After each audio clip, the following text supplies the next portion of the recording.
Oke teman-teman, jadi saya sudah membeli Noctua NTH2 dan Upseren UTP 8. Oke, jadi kenapa saya membeli Noctua NTH2 tuh karena laptop saya sudah lama belum diberi belum ganti thermal pasta dan sudah mengalami efek-efek overheat. Dan kenapa saya membeli thermal putih ini? Karena saya sebelumnya sudah pernah memakai thermal putih ini nih dan cukup puas. Dan kenapa saya menggunakan thermal putih? Karena sebelumnya saya pernah membongkar laptop saya, bagian thermal paste pada hatching malah saya lepas, jadinya laptop saya overheat. Oke, terus kemudian kenapa saya mengambil NTH2? Karena pada websitenya Noctua untuk perbandingan NTH1 dan NTH2 lumayan berbanding tipis. Tetapi untuk NTH2 tuh dia memiliki kemampuan sedikit lebih dingin gitu. Yang ada di website Noctua kan itu prosesor komputer tetapi dengan watt yang tinggi itu. Contohnya ini AMD Tier 4 dia mampu sampai 66,1 derajat Celcius daripada NTH1 yang cuma berbeda 1-2 derajat Celcius yang lebih panas. Tetapi ini kalau skenario yang untuk PC desktop yang wattnya tinggi, sedangkan untuk laptop seharusnya enggak sampai setinggi itu, jadinya harusnya standar-standar aja sih. Oke, jadi kita akan unboxing ini untuk thermal paste NTH2. Sebenarnya sebelumnya sudah pernah dibuka, tapi anggap aja unboxing ulang lah. Oke, jadi di dalam kotak packingan Noctua NTH2 ini ada kotak lagi. Di sini ada tata cara menerapkan thermal pastanya. Terus di dalamnya ada pasta Noctuanya. Terus ada apa lagi nih di dalamnya? Oh, ada ini. Gimana bukanya ya?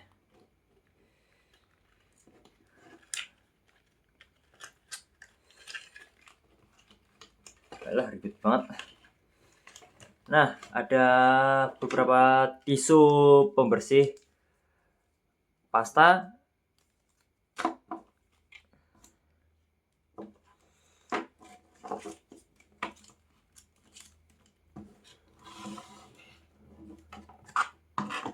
Kemudian untuk di thermal putih ini di dalamnya ada satu unit thermal putih. Sebenarnya di dalam packingannya thermal putih dapat spatula juga. Nah, ini dia spatulanya. Ada spatula sama beberapa sarung tangan dari sellernya. Oke, jadi ini laptop yang mau direpasta. Ini laptop Lenovo LG tahun 2024 ya.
Oke, ini jadi laptopnya udah terbuka.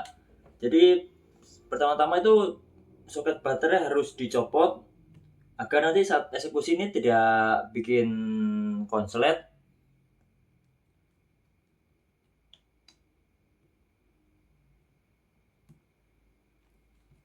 Dan saat nyopot harus hati-hati juga agar tidak menyebabkan kecelakaan saat mengeksekusi laptopnya.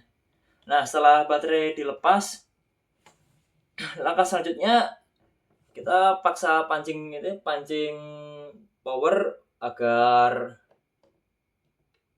membuang sisa arus yang ada di dalam laptop. Bisa ditekan-tekan atau ditahan selama sekitar 10 detikan lah.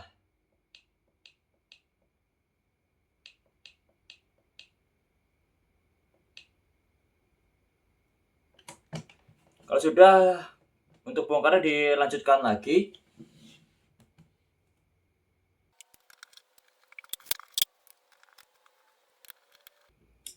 Untuk baut kipasnya nanti dulu. Ini lepas bagian bodi belakangnya.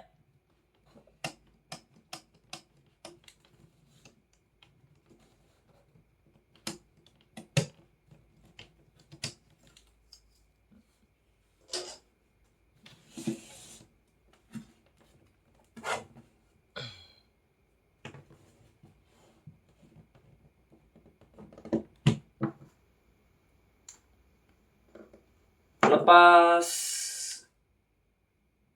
kabel kipasnya. Setelah kedua kabel kipas dilepas, sebenarnya ini opsional.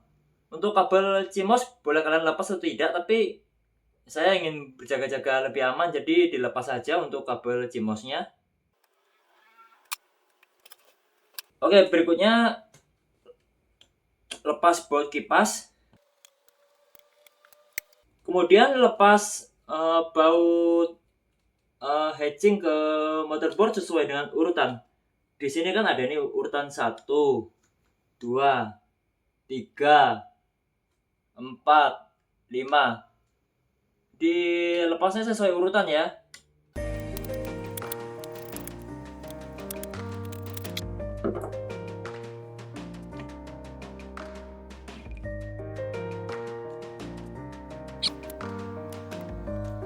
Ini aku coba bersihin thermal putih sama thermal pas yang lama dulu ya. Jadi dengan mengikis-ngikisnya untuk thermal putih.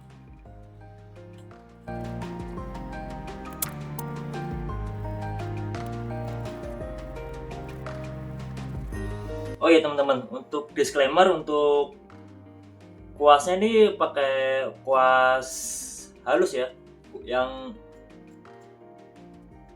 kayak khusus untuk tukang servis gitulah. Ini dulu aku dapat pas beli itu sih, pas beli thermal putih ini sama seller diberi kuas ini, jadi lumayan terbantu untuk membersihkan laptop, untuk membersihkan motherboard.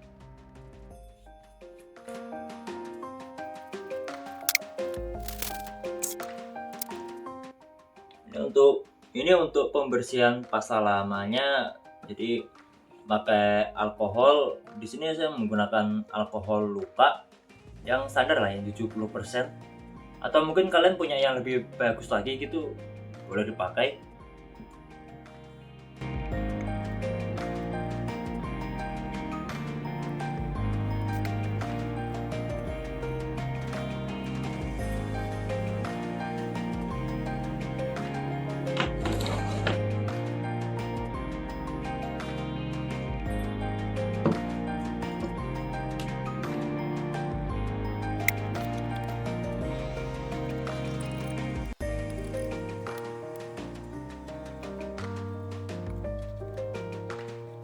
Oke, kita nerapin thermal putihnya dulu ya. Untuk thermal putih sesuaikan dengan heatsink kalian, heatsink laptop kalian masing-masing. Oke, jadi misal kalau secara dipasangkan seperti ini. kemungkinan thermal putih yang ini ada di sini, dan yang bagian sininya pasti kemungkinan ini yang kecil-kecil ini.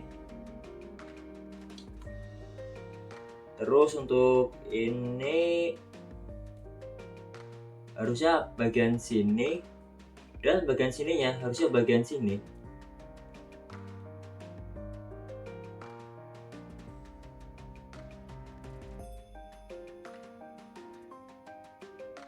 Dan untuk ini kemungkinan ini. Kemudian untuk bagian VRAM harusnya bagian sini. Kemudian untuk bagian tambahan-tambahannya, kalau ini dipasangkan ini lebih tinggi, harusnya ini masuk ke dalam sini, ini yang didinginkan. Kemudian yang ini kan lebih rendah, harusnya dia buat ini. Dan ini sepertinya nggak dipakai karena secara desain hatching dia nggak memberi ruang untuk thermal pad aslinya untuk agar bisa menyentuh ke bagian ininya.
Nah, nyala teman-teman.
Oke, jadi dari hasil pengujian sebelum dan sesudah direpasang menggunakan Noctua, suhu saat suhunya agak mirip-mirip sih.